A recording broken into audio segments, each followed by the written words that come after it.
آپ نے کبھی سوچا ہے کہ پھول اور کانٹے ایک ساتھ رہ سکتے ہیں؟ یہ کہانی ہے پھولوں کی شہزادی اور کانٹوں کی شہزادی کی۔ دو مخالف جادوئی دنیا کے لوگ جنہیں محبت ایک دوسرے کے قریب لے آئی۔ آخر ان کی کہانی کا انجام کیا ہوا؟ آئیے سنتے ہیں۔ دو دنیا، ایک روشنی اور ایک اندھیرا۔ ایک میں پھول کھلتے تھے اور ایک میں صرف کانٹے۔ مگر جب ان دونوں دنیا کی شہزادہ اور شہزادی ایک دوسرے سے ملے تو محبت نے دشمنی کو بدل دیا۔ آئیے سنتے ہیں پھولوں کے شہزادے اور کانٹوں کی شہزادی کی کہانی۔ بہت پرانے زمانے کی بات ہے۔ زمین پر دو جادوئی دنیا آباد تھی، گلزار، نوری۔ یہ دنیا ہر وقت بہار کا منظر پیش کرتی تھی۔ رنگ برنگے پھول کھلے رہتے، تتلیاں اڑتی رہتی، پرندے گاتے اور ہوا میں ہمیشہ خوشبو بسی رہتی۔ یہاں کا ہر درخت میٹھے پھل دیتا اور ہر چشمے سے شفاف پانی نکلتا۔ اس دنیا کا شہزادہ تھا زرنوش۔ وہ نہ صرف خوبصورت تھا بلکہ دوسروں کے دکھ سننے اور خوشیاں بانٹنے والا تھا۔ لوگ اسے پھولوں کا دل کہتے تھے۔ دوسری طرف ایک دنیا تھی جہاں زمین پر اندھیرا چھایا رہتا تھا۔ آسمان پر کبھی دھوپ پوری نہیں نکلتی اور زمین پر کانٹے دار جھاڑیاں پھیلی رہتی۔ وہاں کے لوگ سخت مزاج تھے کیونکہ ان کی دنیا نے انہیں ایسا بنا دیا تھا۔ اس وادی کی شہزادی تھی سہرابیہ۔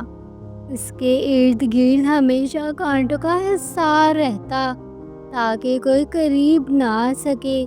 وہ ہنستی نہیں تھی مگر اس کی آنکھوں میں چھپی اداسی سب کچھ کہہ دیتی تھی۔ یہ دونوں دنیا ایک دوسرے کی دشمن تھی۔ گلزار والے سمجھتے تھے کہ کانٹے ان کے پھولوں کو مرجھا دیں گے اور کانٹوں والے کہتے تھے کہ پھول ان کی سختی کو کمزور کر دیں گے۔ ایک دن زرنوش تتلیوں کے پیچھے پیچھے گلزار کے کنارے تک پہنچ گیا۔ وہاں ایک سرحد تھی جہاں پھول ختم ہو جاتے اور کانٹے شروع ہو جاتے۔ وہاں اس نے پہلی بار سہرابیہ کو دیکھا۔ وہ ایک خشک درخت کے نیچے بیٹھی تھی اور کانٹوں سے کھیل رہی تھی۔ زرنوش نے حیران ہو کر کہا، تم ان کانٹوں کے بیچ اکیلی کیوں بیٹھی ہو؟ سہرابیہ نے سخت لہجے میں جواب دیا، یہی میری دنیا ہے۔ پھول میرے نہیں، یہ خوشبو میرے لیے نہیں ہے۔ تم واپس جاؤ، یہ جگہ تمہارے جیسے نازک پھولوں کے لیے نہیں ہے۔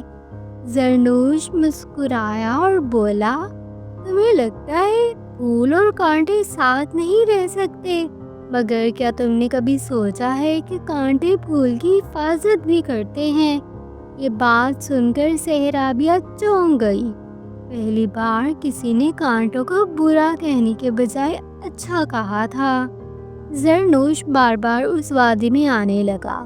وہ سہرابیہ کو پھولوں کی قصے سناتا، تتلیاں دکھاتا اور کہتا، پھول خوشبو دیتے ہیں مگر کانٹے ہمت دیتے ہیں۔ دونوں ساتھ ہوں تو زندگی مکمل ہو جاتی ہے۔ سہرابیہ آہستہ آہستہ بدلنے لگی۔ وہ ہنسنے لگی، اس کے چہرے پر روشنی آنے لگی۔ وہ جان گئی کہ زرنوش اس کے کانٹوں سے ڈرتا نہیں بلکہ انہیں سمجھتا ہے۔ لیکن یہ محبت دونوں دنیا کے لیے ناقابل برداشت تھی۔ گلزار کے لوگ کہتے، کانٹوں کی شہزادی ہمارے پھول مرجھا دے گی۔ کانٹوں کے لوگ کہتے، پھولوں کا شہزادہ ہماری سختی توڑ دے گا۔ دونوں بادشاہوں نے فیصلہ دیا کہ یہ رشتہ ختم ہونا چاہیے۔ سہرابیہ کو اس کے محل میں قید کر دیا گیا اور زرنوش کو گلزار کے اندر ہی روک دیا گیا۔ دونوں ایک دوسرے کو یاد کرتے مگر مل نہیں پاتے۔ رات کو زرنوش پھولوں میں چھپی ہوا کے ذریعے اپنی خوشبو بھیجتا اور سہرابیہ اپنے کانٹوں سے اسے جواب دیتی۔ ایک دن دونوں دنیا پر ایک بڑا طوفان آ گیا۔ گلزار کے پھول مرجھانے لگے، تتلیاں گرنے لگیں اور کانٹوں کی وادی کی دیواریں ٹوٹنے لگیں۔ زرنوش اپنے قید سے بھاگ نکلا اور سہرابیہ کی طرف دوڑا۔ دونوں دنیا کے بیچ وہ ایک دوسرے کے سامنے آ کھڑے ہوئے۔ زرنوش نے اپنی خوشبو پھیلائی اور کہا، پھول مر رہے ہیں، میں انہیں بچاؤں گا۔ سہرابیہ نے اپنے کانٹوں کی دیوار توڑ کر کہا، اور میں اپنے کانٹوں سے انہیں سہارا دوں گی۔ دونوں نے مل کر طوفان کو روک لیا۔ یہ منظر دیکھ کر دونوں دنیا کے لوگ حیران رہ گئے۔ انہیں پہلی بار احساس ہوا کہ پھول اور کانٹے دشمن نہیں بلکہ ایک دوسرے کے ساتھی ہیں۔ آخر دونوں بادشاہوں نے ہار مان لی۔ گلزار نوری اور کانٹوں کی وادی کو ملا کر ایک نئی دنیا بنی جس کا نام رکھا گیا گلزار وصال۔ یہاں پھول بھی کھلتے تھے اور کانٹے بھی اگتے تھے، مگر دونوں ایک دوسرے کی طاقت بن گئے۔ زرنوش اور سہرابیہ اس نئی دنیا کے پہلے بادشاہ اور ملکہ بنے، اور یوں پھولوں کا شہزادہ اور کانٹوں کی شہزادی ہمیشہ ہمیشہ کے لیے ایک دوسرے کے ہو گئے۔ یہ تھی کہانی پھولوں کے شہزادے اور کانٹوں کی شہزادی کی۔ یاد رکھیں، محبت سب سے بڑی طاقت ہے۔ یہ دشمنی کو دوستی میں، اندھیرے کو روشنی میں بدل سکتی ہے۔ اگر آپ کو یہ کہانی پسند آئی ہو تو اگلی کہانی میں ایک اور جادوئی سفر آپ کا انتظار کرے گا۔